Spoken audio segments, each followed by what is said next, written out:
الحمد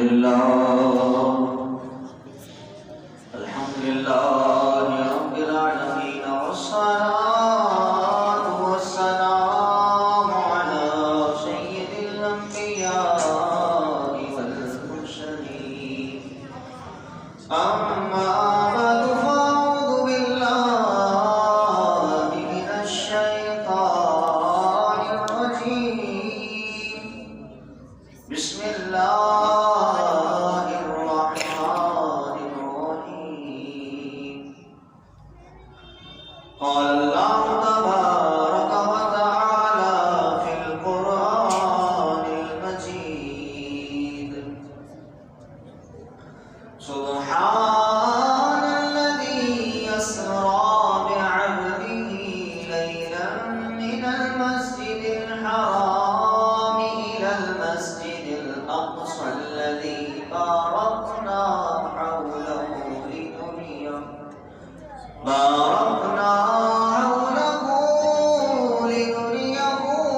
من آياتنا إنه هو السميع البصير آمنت بالله صدق الله العظيم إن الله وملائكته يصلون على النبي يا أيها الذين آمنوا صلوا عليه وسلموا تسليما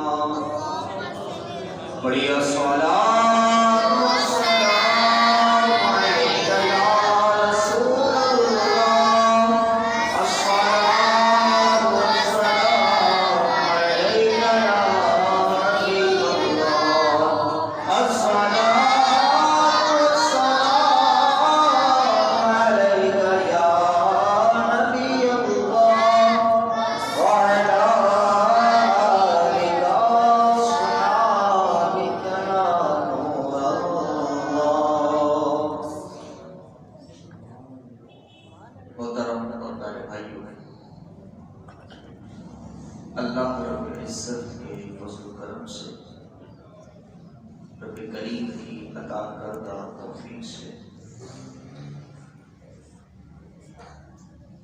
آج شب معراج مصطفیٰ صلی اللہ تعالی علیہ وآلہ وسلم ہم سب کو دیکھنا نصیب ہے۔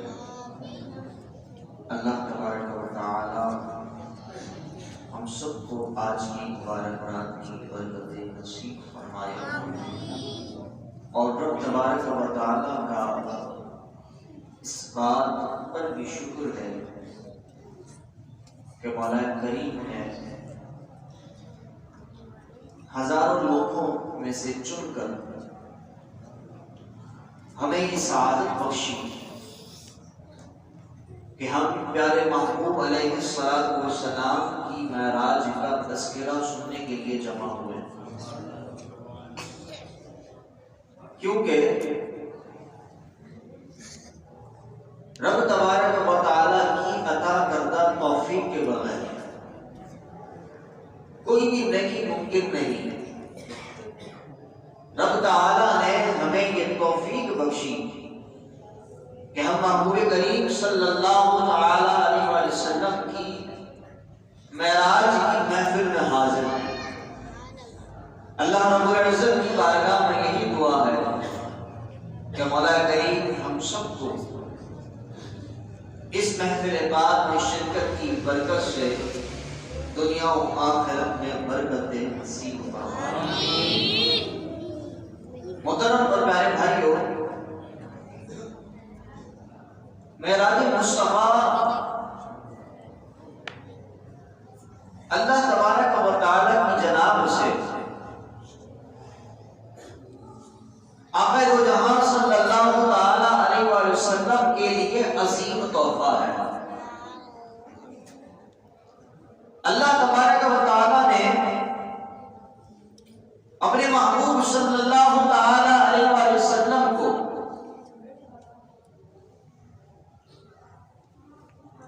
ایسی حکمت عطا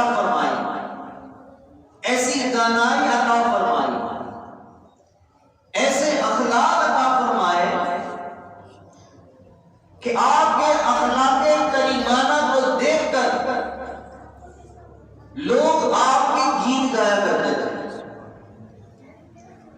یہ رب تبارک و تعالیٰ کی منشا تھی، یہ رب تعالیٰ کی رضا تھی کہ پہلے پیارے محبوب علیہ الصلوۃ والسلام نے لوگوں کو اپنے اخلاق دکھائے. 40 سال تک پیارے محبوب علیہ الصلوۃ والسلام کو دنیا اس انداز سے دیکھ رہی تھی کہ آپ کا ہر لمحہ لوگوں کے سامنے تھا. پیارے محبوب علیہ الصلوۃ والسلام کے اوصاف لوگوں کے سامنے تھے، لیکن کسی کو اس بات کا علم نہ تھا کہ محبوب کریم صلی اللہ علیہ وسلم اللہ کے آخری نبی ہیں. کسی کو علم نہ تھا. اس کے باوجود بھی پیارے محبوب علیہ السلام کی پہچان صادق اور امین تھی. آپ کو لوگ صادق اور امین کہا کرتے تھے، یعنی یہ وہ شخص ہے جو سچ بولنے والا ہے اور امانت دار ہے. یہ امانت میں خیانت کرنے والا نہیں، جھوٹ بولنے والا نہیں، یہ ہمیشہ بولتا ہے، سچ بولتا ہے. اس کے بعد جو بھی امانت رکھوائی جاتی ہے اس امانت کی پاسداری کرتا ہے. پیارے محبوب علیہ السلام کے یہ اوصاف تھے جو 40 سال تک لوگ اپنی آنکھوں سے دیکھتے رہے. پھر رب تبارک و تعالیٰ کے حکم کے مطابق پیارے محبوب علیہ السلام نے اپنے نبی ہونے کا اعلان کیا. یہ وہی لوگ تھے جو پیارے محبوب علیہ السلام کو صادق اور امین کہہ رہے تھے. پیارے محبوب علیہ السلام کے اعلان نبوت کرتے ہی یعنی دشمن بن گئے. یعنی دشمن بن گئے وہ لوگ جو اپنی زبان سے یہ کہا کرتے تھے یہ شخص صادق ہے، سچ بولنے والا ہے، لیکن جیسے ہی اعلان نبوت ہوا آپ کے صادق کو کاذب میں بدل دیا کہ یہ سچ بولنے والا نہیں، جھوٹ بولنے والا. پیارے محبوب علیہ السلام کو بیوقوف کہا کرتے تھے معاذ اللہ، اور صرف زبان درازی تک محدود نہ تھے. پیارے محبوب علیہ السلام کو ایذا بھی پہنچایا گیا. پیارے محبوب علیہ السلام کے راستے میں کانٹے اچھایا کرتے تھے. پیارے محبوب علیہ السلام پر پتھر برسایا کرتے تھے، اور پتھر بھی ایسے کہ پیارے محبوب علیہ السلام کا جسم مبارک زخمی ہو جائے. پیارے محبوب علیہ السلام اتنے لہو لہان ہو جائے کہ آپ کے نالین مبارک یعنی آپ کی جوتیاں خون سے بھر جایا کرتی. اتنا ستایا گیا، اتنی تکلیفیں دی گئی. اسی عالم میں جو پیارے محبوب علیہ السلام کے ساتھ کھڑے تھے ان میں آپ کے چچا ابو طالب بھی ہیں، آپ کا ساتھ کیا کرتے تھے. چنانچہ آپ کے چچا ابو طالب کا انتقال ہو جاتا ہے. ایک طرف کفار کا ظلم و ستم ہے، ایک طرف چچا کا انتقال ہو جاتا ہے. ساتھ ہی آپ کی زوجہ جو آپ کا تعاون کرنے والی، آپ کا ساتھ دینے والی حضرت سیدنا خدیجہ کبریٰ رضی اللہ تعالی عنہا، آپ کا بھی مثال ہو جاتا ہے. اب درد پر درد ہے،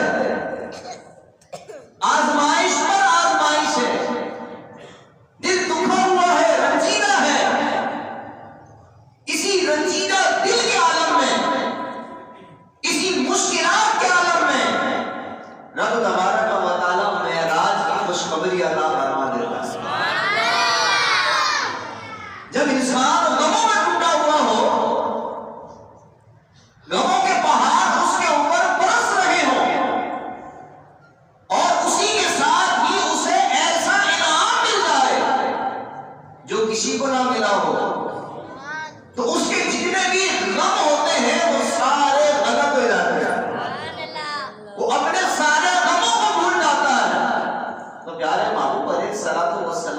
نبی جو غم کے پہاڑ ٹوٹے ہوئے تھے معراج کی خوشخبری سن کر کہ رب تعالیٰ نے مجھے اپنے دیدار کے لیے یاد فرمایا ہے، رب تبارک و تعالیٰ کی بارگاہ سے یہ مشتاق اس شان کے ساتھ آیا.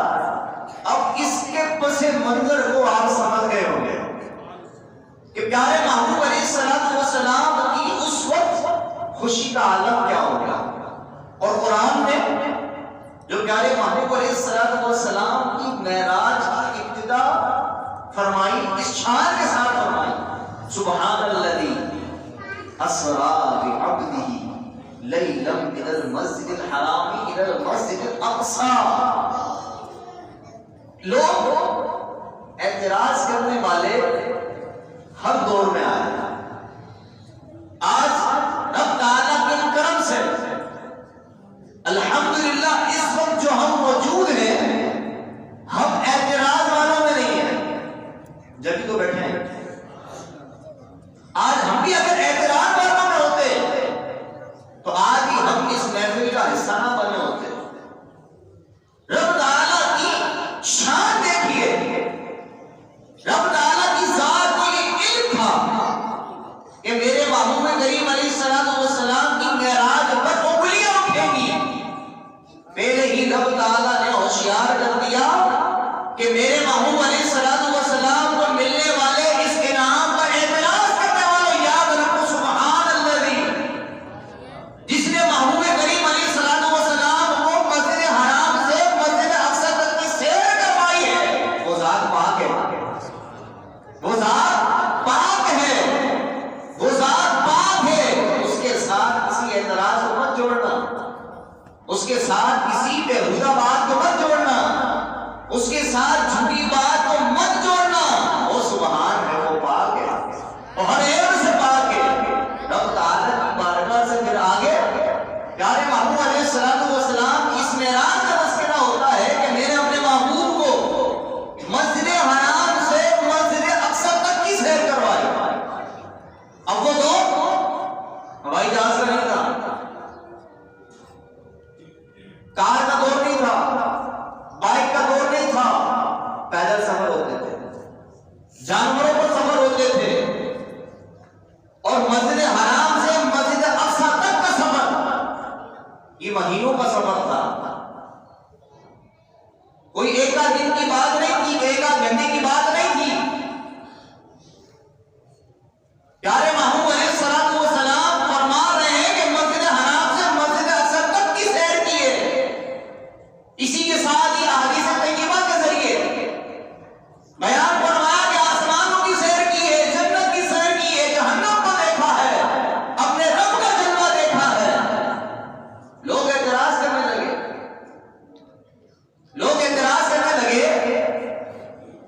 تو ان لوگوں میں جو اعتراض کرنے والے تھے انہوں نے مسجد اقصی دیکھی ہوئی تھی، بیت المقدس دیکھا ہوا تھا. کہنے لگے یہ دیکھ کر آیا نا، اس سے سوالات کرتے ہیں، اگر دیکھی ہوگی تو پتہ چل جائے گا. چنانچہ پیارے محبوب علیہ السلام سے مسجد اقصی کیسی ہے، دروازے کتنے ہیں، اس کے بارے میں مختلف سوالات کرنے لگے. تو رب تعالیٰ نے پہلے ہی فرما دیا تھا سبحان الذی، وہ ذات پاک ہے. رب تعالیٰ نے اپنے محبوب علیہ السلام کی نظروں کے سامنے جس وقت وہ اعتراض کر رہے تھے، سوالات کر رہے تھے، تحقیق کر رہے تھے، اپنے محبوب کے سامنے مسجد اقصی کو اٹھا کے رکھ دیا. پیارے محبوب علیہ السلام ان کے اعتراض کو سنتے ہیں، ان کے سوال کو سنتے ہیں، مسجد اقصی کو اپنی آنکھوں سے دیکھ کر ان کے جواب کو دیتے ہیں. اسی لیے رب تعالیٰ نے فرمایا سبحان الذی، انگلی مت اٹھانا، میرے محبوب علیہ السلام کی ذات پر اعتراض مت کرنا. رب تبارک و تعالیٰ نے یہ ایک جھلک دکھا دی. اب خود شرمندہ ہو گیا کہ پیارے محبوب علیہ السلام نے تو ہمارے ہر سوال کا جواب دے دیا. چنانچہ مسجد حرام سے مسجد اقصی تک کا ذکر رب تبارک و تعالیٰ نے قرآن پاک میں اس شان کے ساتھ بیان کیا. اب معراج مصطفیٰ کا تذکرہ ایسا ہے کہ اس کے لیے گھنٹوں چاہیے، لیکن مختصر کر کے انشاءاللہ معراج مصطفیٰ کے تذکرے کو بیان کریں گے۔ اللہ کریم ہم سب کو پیارے محبوب علیہ السلام کے اس معراج کے صدقے، معراج کا مطلب بلندی ہے، معراج کا مطلب بلندی ہے، اللہ تبارک و تعالیٰ پیارے محبوب علیہ السلام کی معراج منانے کے صدقے ہمیں بھی بلندی عطا فرمائے۔ دنیا میں بھی انشاءاللہ محبوب علیہ السلام کے معراج کی صدقے بلندی ملے گی، اور انشاءاللہ قیامت میں بھی اپنی آنکھوں سے محبوب علیہ السلام کی معراج کا فیضان لوٹیں گے انشاءاللہ۔ تو پیارے محبوب علیہ السلام آرام فرما رہے تھے، جبریل امین علیہ السلام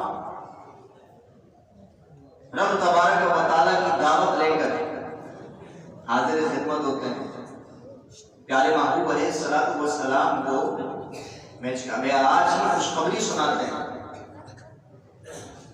حضرت جبریل علیہ السلام پیارے محبوب علیہ السلام کو لے کر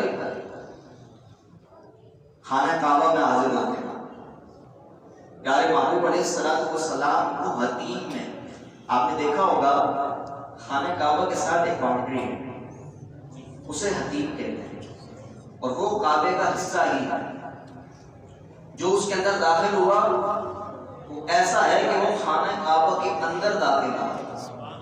پیارے محبوب علیہ السلام کو جبریل امین علیہ السلام نے وہاں لے جا کر پیارے محبوب علیہ السلام باقاعدہ حیات ہیں، ہوش و حواس میں پیارے محبوب علیہ السلام کا سینہ چاک کیا جاتا ہے۔ پیارے محبوب علیہ السلام کے سینے کو چاک کر کے دل نکالا جاتا ہے۔ آپ کا اور میرا دل نکال لیا جائے، زندہ رہیں گے؟ نہیں زندہ رہیں گے۔ یہ رب تعالیٰ کی قدرت تھی کہ سینہ چاک کرنے کے باوجود، دل نکالنے کے باوجود میرے محبوب علیہ السلام اسی طرح زندہ ہے۔ چنانچہ پیارے محبوب علیہ السلام کا دل نکال کر آب زمزم کے ساتھ غسل دیا جاتا ہے۔ اس کے بعد پیارے محبوب علیہ السلام کے سینے مبارکہ کو دوبارہ جوڑ دیا جاتا ہے۔ پیارے محبوب علیہ السلام کی بارگاہ میں وہ سواری جس کا نام آپ نے براق سنا، یہ وہ سواری تھی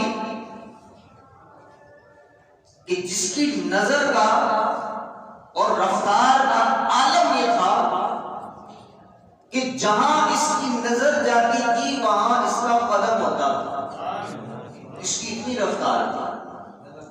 چنانچہ پیارے محبوب علیہ السلام جب براق پر سوار ہونے لگے نا تو براق کو اپنی قسمت کا رشک آیا۔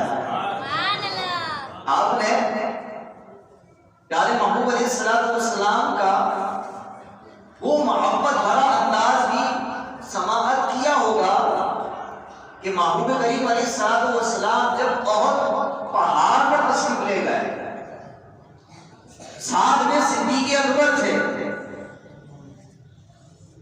اور ساتھ میں عثمان غنی رضی اللہ تعالیٰ عنہ تھے، ساتھ میں عمر فاروق اعظم رضی اللہ تعالیٰ عنہ تھے۔ یہ مبارک ہستیاں جب احد پہاڑ پر گئیں، احد پہاڑ جھلنے لگا، دوسرے الفاظ میں جسے ہم کہتے ہیں زلزلہ آیا، ہلنے لگا۔ پیارے محبوب علیہ السلام جانتے تھے کیوں ہل رہا ہے۔ پیارے محبوب علیہ السلام یہ بھی فرما سکتے تھے کہ زمین میں جنبش ہو رہی ہے، زلزلہ آ رہا ہے، اے میرے صحابہ اللہ سے عافیت کی دعا کرو، اللہ سے عافیت کی دعا کرو۔ لیکن میرے محبوب علیہ السلام نے احد پہاڑ کو ٹھوکر ماری اور فرمایا اسکت یا احد، اے احد ٹھہر جا،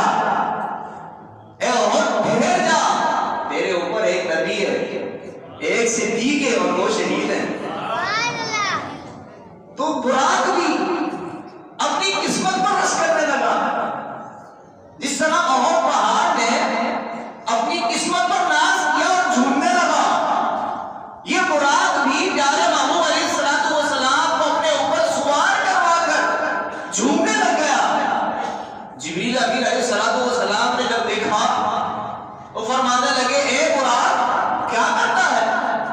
اس عظیم الشان سواری سے بڑھ کر کوئی بھی تیرا سوار نہیں بنا، حیا کر۔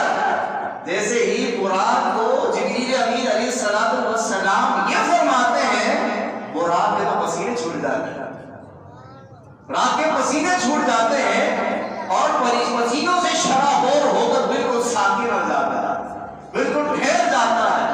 اب پیارے محبوب علیہ السلام براق پر سوار ہو کر اپنی آگے کی منزل کی طرف بڑھتے ہیں۔